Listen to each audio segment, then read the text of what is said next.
Talk about some of the coaching hires that I don't like. I don't like the Urban Meyer hiring. You think I fenced it a little bit, maybe sometimes. No, I completely agree with you. Urban Meyer is not a good coaching hire. That's not a good idea. What are we talking about?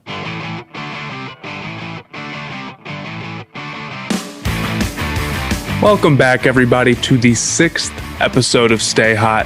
I'm joined by just Blaiden Kirk today. Blaiden Kirk, why am I just joined by you?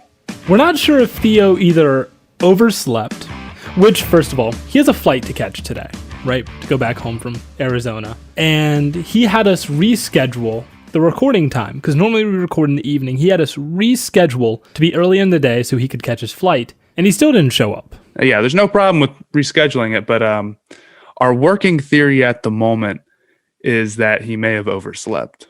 I called him, and it went straight to voicemail, so we'll see. So he might join us part of the way through this podcast, and if he does, awesome. If not, it's just going to be me and Blaiden today. The first thing we want to get into, we have some stuff planned, but the first thing we want to get into, Tim Tebow actually got signed by the Jaguars. I didn't think he would end up legitimately getting signed, but I guess Urban liked what he saw in the workout. Yeah, I mean, Urban's really assembled kind of a team of his guys, I guess. This is a very Urban Meyer team, is it not?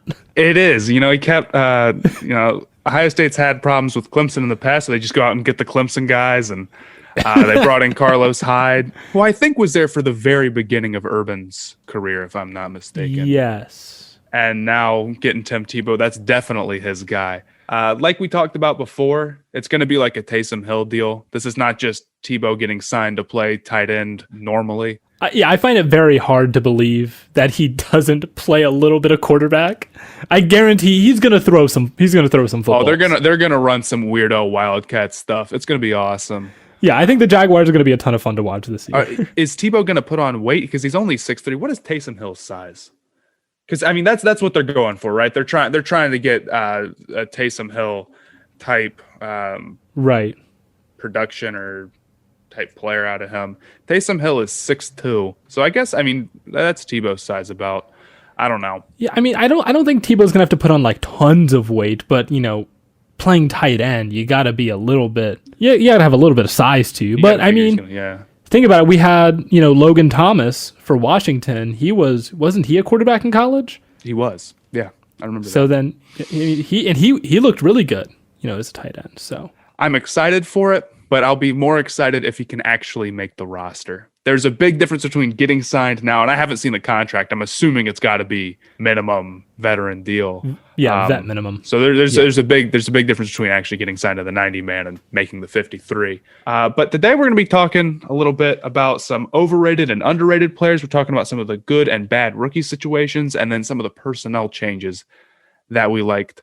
I planned out my picks around not picking anything that Theo was going to talk about. So I'll let you go first since I have a lot of options. But who would you say? Let's get started in the overrated, underrated category. Yeah. Who would you say is the most overrated player in the NFL right now, or one player who you think is overrated? It doesn't have to be the most.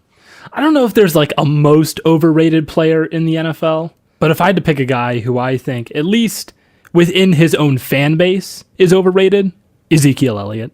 And it's like not close. And like as an Ohio State fan, that hurts me to say because he was awesome at OSU, but he's been horrible. I mean, he has barely averaged 4 yards a carry with the best offensive line in football. I don't know if I'd call the Cowboys the best offensive line in football, but I do agree with you generally. I mean, Theo... Okay, not like last year, but... Yeah. Theo made that TikTok comparing him to Tony Pollard. Yeah, no, I saw that. He said he'd rather have Pollard. Part of the reason I think that might be true is because Tony Pollard is a little underrated, along with Zeke being a little overrated. It hurts me to say because Zeke was awesome for Ohio State, and I'm also an Ohio State fan. But if he wasn't a 4th overall pick and he didn't have a big contract, I wonder if people would be talking about him right now. I think that's where the Cowboys have really screwed themselves up. Is by they've given out a lot of big contracts. And Zeke is definitely the worst of any of those. So if you think Zeke is overrated, eventually you think the Cowboys are going to realize that and stop giving him so many touches because he also fumbles a lot. He had a big fumbling problem last year, if I remember correctly. Yeah, I didn't even mention that. Yeah, he fumbles a lot. Do you think that Pollard is going to end up getting a bigger share of the carries? I'm going to look up right now just exactly how many carries he... Yeah, well, you're looking that up. One thing, and this is my big thing with paying running backs, right? Once you pay a guy like $15-16 million, you are almost in a position where you have to give them, a certain number of touches for that amount of money to be worth it. So if you're Dallas, if you decide, to put Zeke on the bench and just say, Pollard's going to be our main back and, Zeke might get some rotation time, that's fine. But then you basically have dead money at that point. Money that it's like you're wasting all that money for a guy who's just going to sit on the bench. So maybe you're hoping that he has a bounce back year, but I wouldn't bank on it. I mean, but they don't really have much of a choice. You have the money invested in him already. Yeah, they're kind of in a situation where I'm looking at Zeke's contract right now. So Zeke was not 1,000-yard rusher last season, and I thought he was, even not rushing for all that many yards per carry. He split carries with Pollard about a 250 to 100. I would expect Pollard to get a few more. And Zeke can't be cut until 2 years from now, realistically. Unless, so he'd have to play through this season and next season, unless they wanted to take on money and cut him and then just have like 20-something million in dead cap, which they're not going to do. Yeah, I mean, but at the same time, you can't trade him. No one's going to make a trade for him. No one wants to take on that contract. They're married to Ezekiel Elliott. I do think that at one point Ezekiel Elliott was a really good running back, and I don't think it's right to pay a running back even when they're really good. But he was not.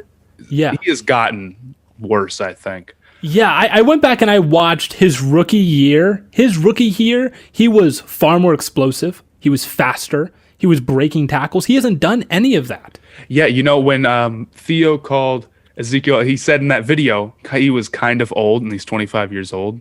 It sounds ridiculous, but for a lot of guys, it can 100% be true. It has less to do with how old you are as a running back and more to do with how much tread is on your tires. And Ezekiel Elliott has a lot of tread on those tires. Dude was getting a lot of volume in those first 4 years. For my overrated player, and it doesn't make me feel good to say this because I love AJ Green, but it's AJ Green. AJ Green's like 30. What, isn't he like 33? Now, overrated does not mean that everybody thinks they're great. And overrated does not mean that I think that they're a bad player for their whole career. But AJ Green has an $8 million contract now. And AJ Green was not good last year. Yeah, no, he was not. And I know it's a 1-year prove-it deal, and I get it. And maybe he can turn it around.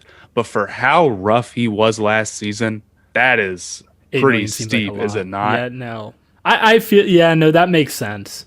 And I'm a guy who was, I think, higher than most on prime AJ Green. When AJ Green was in his prime, I'm like, that is a top 5 receiver for sure. If and not other people thought that. I thought he was insanely good, but I don't know if it was maybe just like him not wanting to be in Cincinnati, him not believing in the team, or which I find hard to believe. I never want to just assume that guys don't care.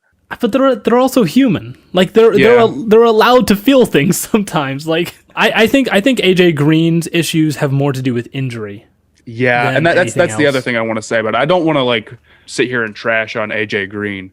And I get that like he does probably still have the potential to bounce back somewhat and return to form a little bit, but the risk reward is too much risk at an $8 million contract with $6 million guaranteed for me. And I feel like most people, like at least from what I've seen, I haven't seen a ton of people talk about it, but from what I've seen, most people think that's like a decent, like good 1-year shot. I know it's not the end of the world if it doesn't work out, but it's a little bit too rich for me. Yeah, no, I get it. I think it makes sense. Being a little bit more positive, though, who would you say that your most underrated player, or not your most, but an underrated player in the NFL is? Because I never want to say the most, because then it's like, I'll think of somebody else later. Yeah, it's hard to say, a player who is the most underrated. There's a lot of guys who I think could really break out this year. Maybe a little bit underrated. Sam Darnold's a guy, who I think we're both high on. Can I be honest with you? What? The only reason I didn't say Sam Darnold for overrated is because our producer specifically asked us not to pick guys who were on our team. And he's right to do it, because then the underrated list would have been all it would have been like Rashard Higgins. It would have been some guy on Green Bay and then DJ Moore. No. I don't even know who would have been on Green Bay. But. Sam Darnold is overrated right now. You think Sam Darnold's overrated? Oh, yeah, for sure. That dude, the odds of that working out are really, really low. He got benched. Like, I know he's hurt, but like Joe Flacco put up Sam Darnold numbers in the same offense. And it's like every time I see a quarterback put up bad numbers in a bad offense, it's like, yeah, their offense was bad, but I don't know if that's an excuse. And he was terrible. You can get like, he's got some arm talent. I'm not going to deny it. I don't think it's a horrible move. I don't think it's impossible he succeeds. I just think it's way less likely. The more I think about it, the less likely I think it is that he succeeds. The way I see it is he has the physical. I think he has the physical traits to succeed, and him having finally a decent situation around him. Because since he's been in New York, his situation has gotten progressively worse. This is the first time in his career where his situation has actually improved. So I have faith in him. I'm not going to sit here and say that he's going to be great, but I think he has a potential to at least be average. Theo's been really down on the Panthers. He's kind of a Panthers hater, honestly. It hurts my feelings, but the more I think about it, realistically, the Panthers do not have a very good offensive line. Sam Darnold is a guy who's trying to turn his career around in year 4, and he has the talent, and I don't dislike the move. I get taking the risk on it.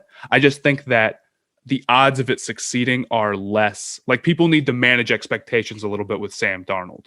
I would consider successful if he's throwing like 25 touchdowns, 15 turnovers. I'd consider that that's probably a little bit more realistic than him being one of the better quarterbacks in the NFL. I hope I'm wrong, and I could be, because he does have the talent to be one of those guys.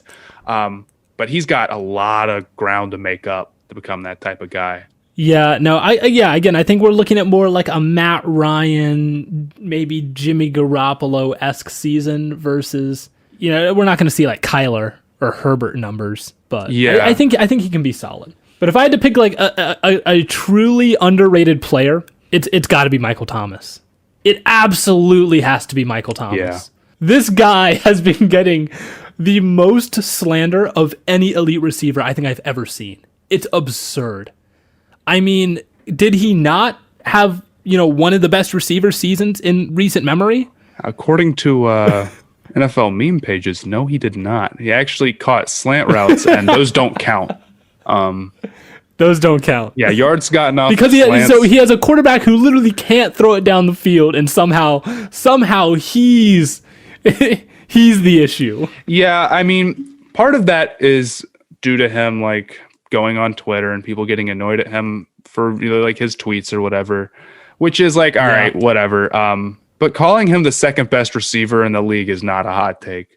And people are trying to like get on him for last year when he was all injured. I can't agree with that. He's one of the best receivers in the league. There's no doubt about it. And if he stays healthy, he's probably going to prove it this year. I don't even think Jameis is like a good quarterback.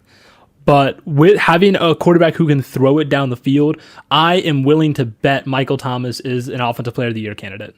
I could see it. Like, I'd be willing to put money on it. My one concern is that who is the second receiver on that team? Legitimate question, not trying to be like, not rhetorical to try to trash him. Who is the second? Is it Traquan Smith? We're looking at the depth. I honestly don't know because it's not Sanders.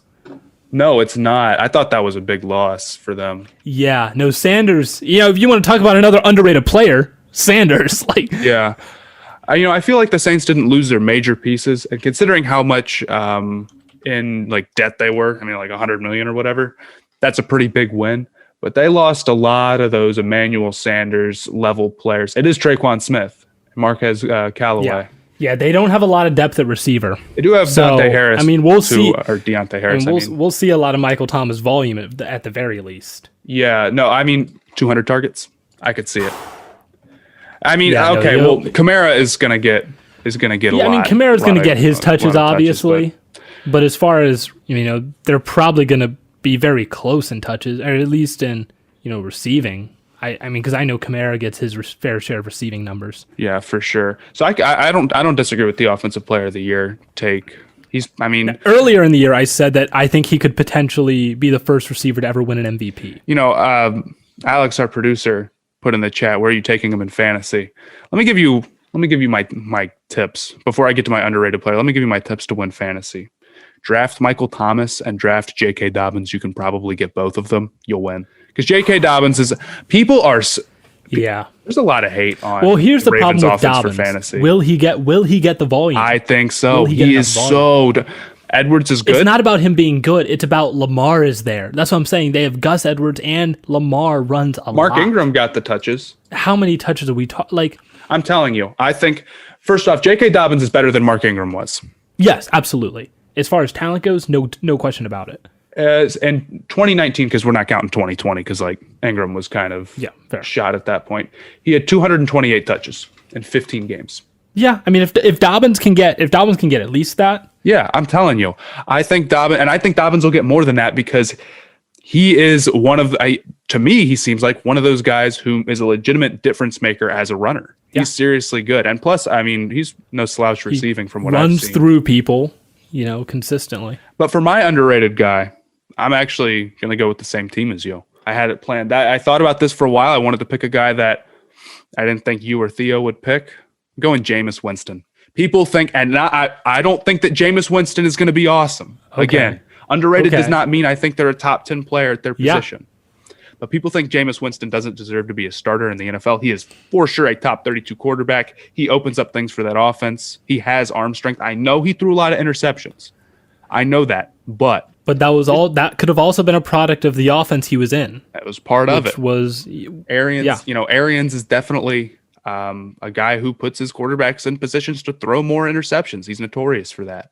And I'm not necessarily saying that's a bad thing because what Arians likes to do is push the ball down the field, and that's what Jameis can do that I don't think Breeze could do. Now, the difference, of course, is going to be that Breeze was crazy good in that short to intermediate game, and Jameis isn't going to bring that. Breeze's mind was still there even at the end.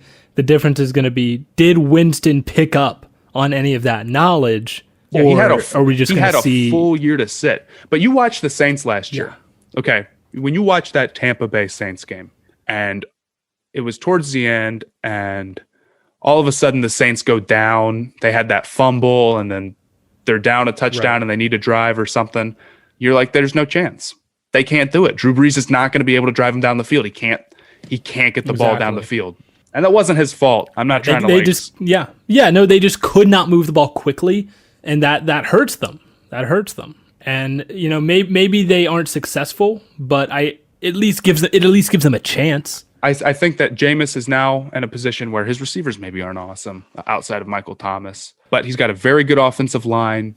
He's got a very good running back. He at least have a couple of really elite weapons. Honestly, he's had a year to sit and try to improve on some of the things that he struggled with in Tampa, and he has the talent. We know he has the talent to be a successful quarterback. Worst case scenario, at least the Saints are going to be able to push the ball down the field this year. At the minimum, they're going to be able to push the ball down the field this year more than they did last year. It's funny. I think the Saints and the Steelers, I think those are the two teams that are going to throw the ball downfield the most this year. I think we're just going to see. You think Ben can do that? I don't know if he can, but I think they're going to. I think this is Ben's final run in Pittsburgh, and it's going to be, just gunslinging all game, every game. I think his arm is probably going to struggle to do that. When those guys, that's the big problem I've noticed with those guys, is that it's just hard to go and throw, 500 passes. But that's kind of what Favre did at the end of his career. Yeah, he just went out and just threw it. That's true. So but that's kind of what I feel like happened to the Steelers last year, is that eventually teams kind of started figuring them out a little bit on offense, or maybe their offense just started struggling. I know at the beginning they were running really well, and Ben was putting up really good numbers, and then towards those 5 games, just everything fell apart for him. But let's get into rookies here a little bit. We're talking about the best situations, not our favorite picks, but the best rookie situations and the worst rookie situations. I came up with 3 different rookie situations I could talk about. I'm not going to talk about all of them, so you can go ahead and go first. Do you have any player who you think is in a particularly good spot? A particularly good spot. My favorite pick, or I guess maybe not my favorite pick, but one of my favorite picks was Trey Lance to the 49ers. Yeah. I know I talked about, maybe Kyle Shanahan might be a fraudulent genius on offense. But as far as, breeding a good situation, I mean, he made Jimmy Garoppolo almost look like a top 10 quarterback. I got to give credit where credit's due there. Matt Ryan looked like an MVP. which, I mean, he's done that a number of times, but not quite to that level. Mm-hmm. And, this is other than RG3, this is the only other time where Kyle Shanahan has had access to, a super elite dual threat quarterback. I really like how that looks, especially with the weapons they have. You want to talk about underrated weapons. That place is filled with guys. Tebow Samuel after the catch is nuts. No one even touches him in yards after catch. Yeah. No, I don't disagree at all. I think that's true for any quarterback, though. They probably all wanted to land in San Francisco. Get to live in California and get to have a really good offensive mind with a good offensive line and a bunch of good weapons. And you don't have to play right away because they still have Garoppolo. I think Trey Lance has a big arm. I think Trey Lance, really mobile, not even just protecting himself mobility, seriously plus runner. Can run over linebackers. But who's the right type of mobile. He's big, and I feel like that lets guys, keep themselves or withstand more hits. And then he's, from what I can tell, really smart guy. I think Theo brought it up on the podcast a couple episodes ago. Or maybe when we were doing our draft coverage, is that how he was playing? He was calling plays his freshman year. And I know it's Division 2 or FCS, but that's still really, really, really impressive. Yeah. So I like that fit as well. And then if I had to pick another one, I did have another one I wanted to mention. I figure you're probably gonna talk. It's definitely gonna be yours. I'll go for it. It's probably Fields. Go for it. Yeah. I mean, it's almost the exact same situation as far as playmakers goes that Lance has.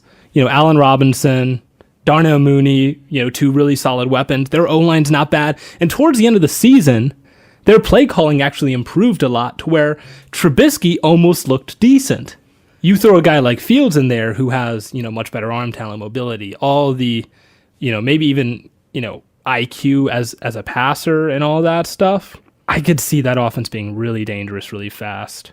I mean, there's things to like about Fields' situation. If I was Justin Fields, Chicago's a big city. And I think that matters to some guys. I think where you go, city-wise. Do you think I don't think it makes matters? Or breaks. I don't think it makes or breaks. But do you think it matters when someone gets drafted to Cleveland versus getting drafted to LA? Just I'm not trying to promote or trash any of those, because I haven't been to LA, I haven't been to San Francisco, I've been to Cleveland, but only for a little bit. But from a weather standpoint, I'd rather play in San Francisco than I would in Cleveland.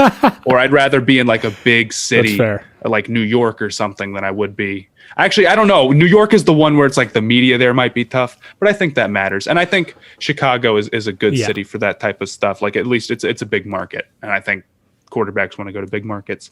The thing about Fields to Chicago, I'm kind of indifferent about that situation. He's got some good weapons, and that stuff does matter. He's got some good weapons, and that stuff does matter. But at the end of the day, for long-term success, the weapons that a team has right now, not going to make or break a quarterback, in my opinion. No, again, it's a plus. Having Allen Robinson's a plus. I'm not trying to say that it's not. But Matthew Stafford had Calvin you're absolutely Johnson. right. Josh Allen added Stephon Diggs, John Brown, Cole Beasley, and then all of a sudden, So you can get the weapons. Like Matthew Stafford, he had Calvin Johnson, but even then it was still a tough situation for him to go into just because the rest of that team was coaching so bad. So you're right. I mean, they were coming off a winless season, so it does take more than weapons. I don't think that I'm not a Matt Nagy hater or super big supporter. I think when he stopped calling plays, things got better. And that's what I think it's going to come down to there. Are they going to make it easy on Justin Fields, or are they expecting him to come in and all of a sudden just change the offense and change their life? Because as much as I like Justin Fields, every quarterback needs to be eased into an offense, and they need to be put in a position so where they're not asked to do everything all at once. That's how I feel what happened with Baker. That's actually exactly what happened with Baker. Is Freddie Kitchens asked way too much of him. He wanted, he's no check downs. Everything's way downfield. You got to stand in the pocket forever. And then it's almost nobody's going to be able to succeed like that. I remember against the 49ers, Baker threw this horrible interception to Richard Sherman. And, after the play, I'm watching, they didn't have a single route. They had 4 receivers on the field. Not a single route was under 20 yards. Maybe it was 15 yards. But it was like that play took like 4 seconds to develop. Yeah. No, it's that type of stuff, really hurts a quarterback. And now you see with Baker that they've put him in a position to succeed. They've given him a much better offensive line now. Yeah. And they're not asking him to do as much. And then when he gets hot, when he starts playing really well, they can start asking him to do a little bit more. I wanted to bring up one player real quick that I thought was in a really good situation. We kind of tend to talk about wide receivers, quarterbacks, running backs the most because that's, what people have the strongest opinions about. But Jamin Davis is in a perfect spot. He could not be in a better spot right now. He literally couldn't be. His defensive line's amazing, which if you're a linebacker, that means the world. Ron Rivera absolutely loves him, and for good reason. And then he was the number 1 valued player on their board. So he's coming into a team that probably valued him more than any other team in the league did. I think Ron does a good job with the defense. He always did a good job with the linebackers when we were – because he was a linebacker, if I'm not mistaken, for the Bears. Was he? I didn't know that. Yeah, he played for the 85 Bears, I'm pretty sure. I could be what? so Ron Rivera played for the 85 Bears? No way. Yeah, he did. Hold on. No, I'm looking that up right now. He did play for the 85 Bears. Yep, 84 to 92. Wow, yep. That's crazy. Yeah. So I think Ron Rivera knows what he's talking about with linebackers. The fact that he's gotten such a big stamp of approval from him, I really like that fit. I really trust Ron with that pick. So I'm feeling good about that. Yeah, no, I remember that. I remember they were talking about him being their number one valued player. I think it was like their number 1 defensive player. I don't know if it was the number 1 player overall. Oh, not their number. Don't quote us on that. Yeah, obviously there's like quarterbacks and shit. Yeah. But taking a look at some potentially bad situations, Matt, do you have any situations that you just hate? There's some situations where I'm like, that's tough. I'm trying to not look at it from a fantasy perspective because that's what I've been doing recently. I've been doing because I played. I know you're always worried about your dynasty league. Yeah, I'm always stressed about the dynasty league. The draft's coming up here soon, and so something being like a bad fantasy situation doesn't mean that it's like a bad real life situation. Yeah. But one player where I feel like it's kind of both is Kadarius Toney, and I am not a Kadarius Toney hater. I don't think that he is a bad player. After he got drafted, I'll admit I did not watch a ton of him before he got drafted. He's got some after the catch ability for sure, but there's a lot of guys who can come into the league with that after the catch ability, and they just need to be put in the right position to succeed. And obviously the Giants believe in him very much, and I don't think that they're wrong for believing in him very much. But I feel like for those guys to succeed, you need somebody who is really creative with their play calling, and they're really good at scheming guys like that. And I don't know if Jason Garrett's going to be that for New York. Yeah, I can understand that. I wasn't a fan of the Toney pick either. From a talent perspective, absolutely great player. But from a need perspective and from a are you going to be able to use him properly perspective, no, I totally agree with you. I don't think it makes a whole lot of sense. I thought, they were going to go Darisaw when he was there.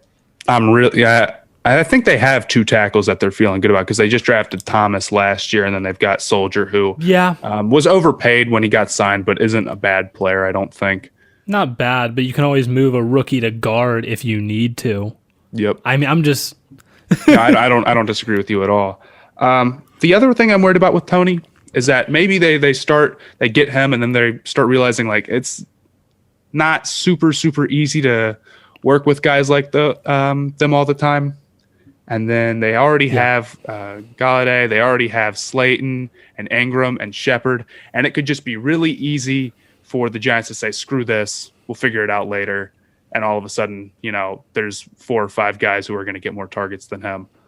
I like him as a player again, and maybe I'm wrong and they have a really good plan for him and he comes out and he balls. Yeah. I'd love to see it. But from what we've seen from Garrett in the past, I'm not super confident in that. Yeah, I would have to agree with you.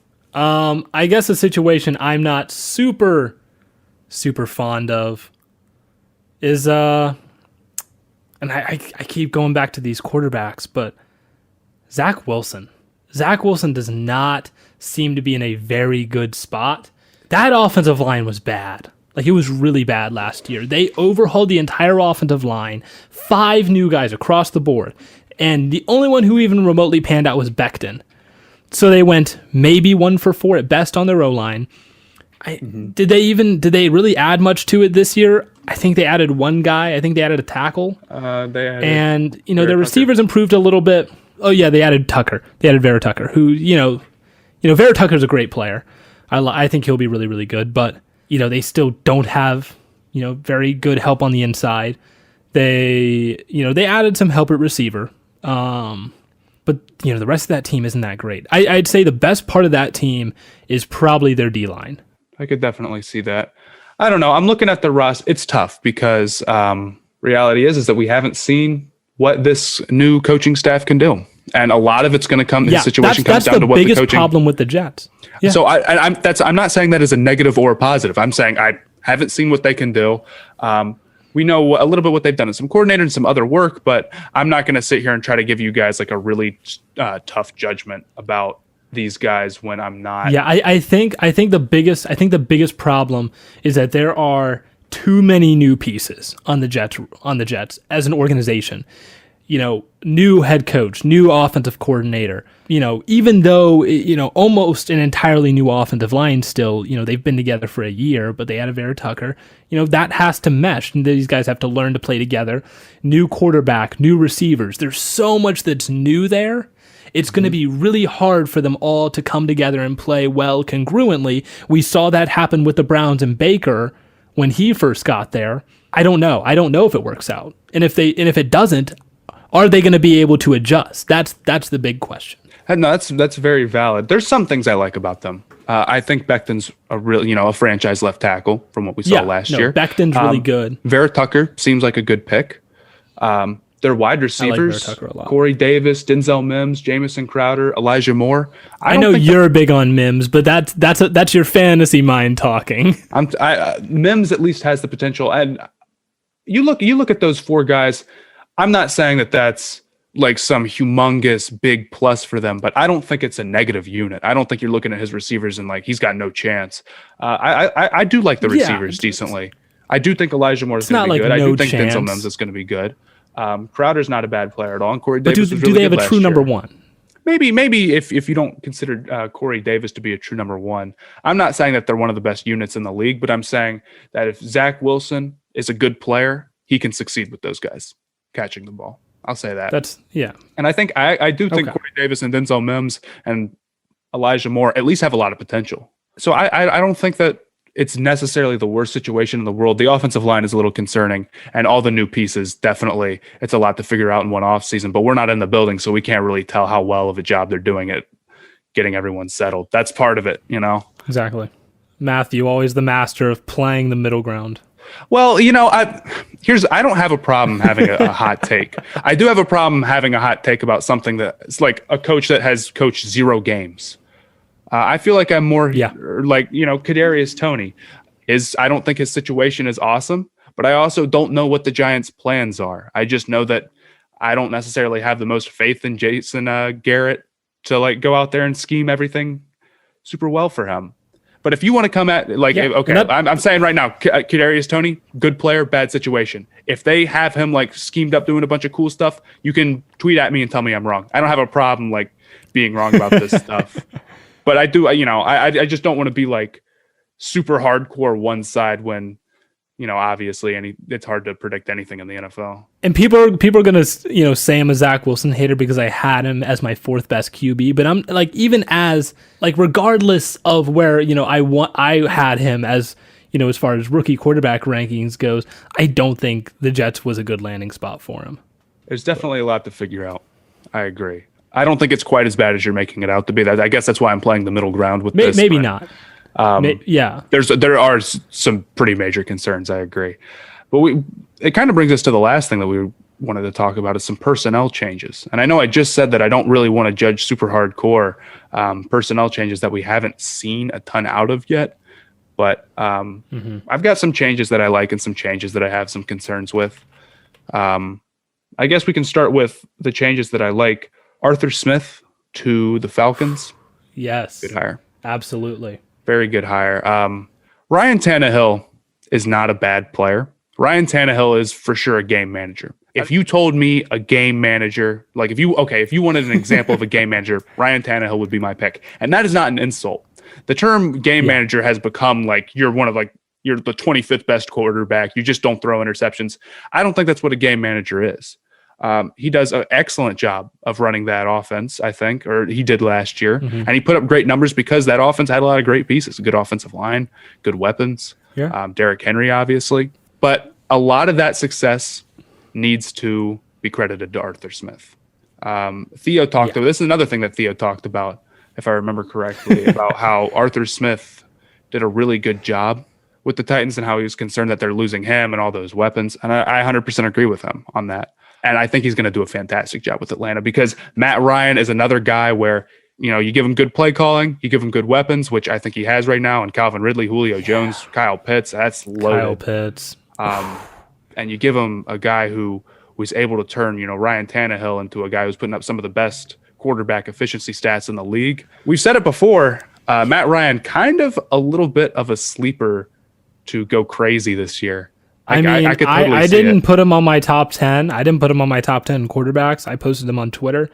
But he has all the, ability this year to go out and have, one of those top 10 seasons. And, maybe we see another Matt Ryan MVP caliber season. I think that I want to say that like Matt Ryan's the dark horse for MVP this year. I don't know if the Falcons can. You have to be on a really good team to win MVP. I don't know if I believe in the Falcons that much. You have to. Well, I think you have to at least. I would say you have to at least win your division and be top 2 in your conference. That's going to be brutal in the NFC South. Winning that division is no cakewalk. So I don't think that he's going to be a real MVP candidate because I don't think the Falcons are going to be quite good enough. But hey, if the Vegas odds are like really bad, might be worth taking. Might want to pull the trigger on that one. Do you have a guy who you really liked the hiring of? I'll admit, I did some research last night to be ready for this topic because I was not. I typically don't have strong feelings about hirings. Yeah, neither do I usually. One guy that I do like Robert Saleh. I know I was just talking about the Jets situation. I don't think it's good. I like Robert Saleh. My concern with Robert Saleh is he's a defensive coach. And historically, the only really good defensive head coaches, it's like Bill Belichick and like a couple other guys. But recently, all the great head coaches are offensive mind. Anytime you're trying to build up a rookie quarterback or a young quarterback, you want an offensive mind. So I'm not a huge fan of a lot of these coaching hirings. I just don't think there were a lot of great options, to be honest. First, I don't love the Urban Meyer move. It doesn't make sense from a game planning perspective. I have that on my list. And I get he's like a culture guy, but it doesn't make a lot of sense. Sirianni's fine. I don't have a lot of faith in. Maybe the Chargers, they got who did they? They got Brandon Staley. Yeah. So I mean maybe something works out there, but the only one I'm really, really a fan of is Arthur Smith. I think that's the only one that has any real basis of potentially being a really good coaching hire. And the only other one that I think comes close is Saleh, just because of his work with Shanahan. Yeah, I mean, the reality is that most coaches don't work out. So most coaches aren't going to be awesome. So if we sat on here, most players don't work out. Yeah, if we sat here and named off 4 coaching hires that we loved, it would be dishonest. But we can talk about some of the coaching hires that I don't like. I don't like the Urban Meyer hiring. You think I fenced it a little bit, maybe sometimes. No, I completely agree with you. Urban Meyer is not a good coaching hire. That's not a good idea. Well, what are we talking about? Look, Urban Meyer was a great college coach. And I think I've talked about this twice on the podcast. We're on episode 6, but I'm going for a third time. Great recruiter, biggest strength. He's not recruiting anymore. Yeah. Travis Etienne, not a good recruiting doesn't work in the NFL. You can't do that. Yeah, he's a good player, Travis Etienne. They didn't need a running back at all. They had a backup running back who I think is good in Carlos Hyde. outside of James Robinson. Yeah. They've got 3, and I'm sure he'll do fine. But I didn't like that pick. I don't think he's in a terrible situation. I don't think the Jaguars are going to be horrible with him. This isn't going to be some like crash and burn type deal. But there are a lot of games that Urban mismanaged for Ohio State, if I recall. Yeah. There's a lot of games where you're just Michigan like, how State. Michigan State is the absolute worst one in 2015. There was the Purdue game that they lost. They lost to Iowa. I guess maybe I'm sounding a little bit like an Ohio State fan here who's salty about a few things. And I do appreciate what Urban Meyer did for Ohio State. He's one of the best college coaches, of our generation. But am I wrong to say that college coaches don't typically transfer over to the pro game all that well? Yeah. The only college coach that I think could, like right now, could go to the NFL and absolutely succeed is Saban. And the only reason he doesn't is because he does not like coaching in the NFL. How did he do coaching in the NFL? I know that he was with Miami, and I vaguely remember him not being good. He was the Browns defensive coordinator with Belichick. Blaiden, he's been a head coach in the NFL. Yeah, I know. I'm just saying that he was also the Browns defensive coordinator. I think maybe not as a head coach. I don't know if he could do well, but as an assistant coach, he was, quite solid. But it's very hard to make that work, going from being a college coach to a pro coach. And, Urban, obviously a legend, but I think his coaching style fits the college game better. I think the Tim Tebow move, maybe that works out awesome and Tim Tebow's super cool, but doesn't that feel a little bit like Urban is trying to get his guys on the team more than he's trying to we talked about this earlier. It's a little weird. It just doesn't make sense. It's weird. It's a weird team building strategy, to say the least. I wouldn't say it's weird. Like, I get the Tebow thing. You're taking a shot on a guy who you're trying to make like Taysom Hill. Fair enough. Whatever. Like, I'm not gonna sit here and say that's killing the Jaguars or anything. But I do think the Jaguars can succeed because they have Trevor Lawrence. He's awesome, right? But that defense is still rough. I didn't like the Travis Etienne pick. I don't think that necessarily Urban is the best game planner ever, because there's just some Ohio State games where he got outcoached bad. He cost him a lot of seasons, and he made that program what it is now because of his recruiting. But I would say the odds are stacked against him right now to succeed. Being a college coach. Yeah, I'm pretty sure he's not going to be doing play calling. I think that's what they're saying, is that he's not going to be calling plays. But I'm not even necessarily talking about regardless, calling, just like scheme, getting prepared for the game and whatnot. For sure. I don't think he's going to work out. I don't think it's going to work. But he's getting paid a ton of money. I don't blame him for doing it. Oh, yeah. I'd take it too. So there's my hot take for the episode. Urban Meyer, not gonna. About time we got a hot take out of you, man. I don't think he's gonna do well with the Jaguars. I don't think that's a great fit. How many years before you think he's gone? 3. I would say 2. Because if you're a really bad coach, I was thinking 2. I don't think he's gonna be that awful. I don't think their defense, that roster even Hugh not Jackson, Jackson got more than 2. So yeah, see, that's the thing. And I also think that Urban Meyer burning out isn't going to be like him winning 2 games every year and being like having a horrible win. I could see them just being like a middling team for 2-3 years, and then all of a sudden they kind of fall off, and maybe the 3rd or 4th year, or how coaches do sometimes, like they'll start off okay and then it just won't work out. So exactly, that's kind of where I see him, what I see him doing. Unless Trevor Lawrence is just super, super amazingly awesome, which is possible, right? I guess. I think that wraps it up for our episode today. I think I would agree. It's sad. I was really hoping Theo would come in like halfway through. And we could just go off on him for like 10 minutes. Yeah, but so instead I just went on a Urban Meyer rant of a coach who I appreciate Urban Meyer too. That's the thing. I'm not loving the situation. But Ryan Day is absolutely a better Ohio State coach. Ryan Day is going to go to the NFL and he'll be good. If he goes to the NFL, he'll be good. That guy's the truth. And I don't even know if I'd consider Ryan Day to be as good a college coach as I do Urban. Actually, I definitely not. Really? The legacy's not even. Legacy's not close. Oh, legacy. Yeah. Legacy, okay. Yeah. I thought you just meant from like. But I think maybe his style fits the NFL a little bit more. Well, that does it here for us this episode. Make sure to download, leave us a 5-star, leave a review. We might read it on the next episode. And I hope Theo got his beauty rest. I appreciate y'all tuning in. Y'all have a good one. Catch you on the flippity flop.